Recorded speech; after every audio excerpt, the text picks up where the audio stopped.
বাংলাদেশ সংবিধানের আমরা একটা প্রিন্সিপাল পড়ব, সেটা হচ্ছে যে ex post facto, E X P O S T post facto. Ex post facto আসলে কি এবং এটা বাংলাদেশ সংবিধানের কোথায় আছে?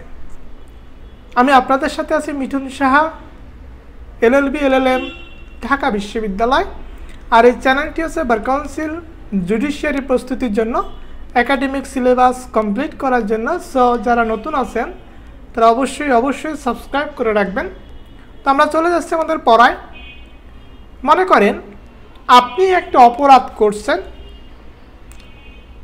তো এই অপরাধের শাস্তিটা কি হবে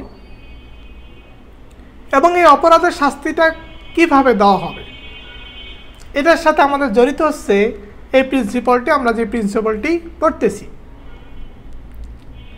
অপরাধ সংগঠনের সময় উক্ত অপরাধের জন্য যে শাস্তির বিধান আছে তার সাথে বেশি দেওয়া যাবে না।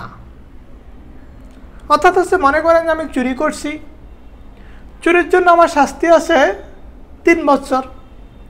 তো আমরা দেখি না যে আইনের পরিবর্তন হয়, তো পরবর্তীতে আইনটাকে পরিবর্তন করে শাস্তির মেয়াদ বাড়িয়ে এই চুরির জন্য আমাকে শাস্তি দেওয়া যাবে না। অর্থাৎ আমি যখন অপরাধ করছি তখন সেই অপরাধের জন্য প্রচলিত আইনে আমার শাস্তি কী ছিল সে শাস্তি দিতে হবে।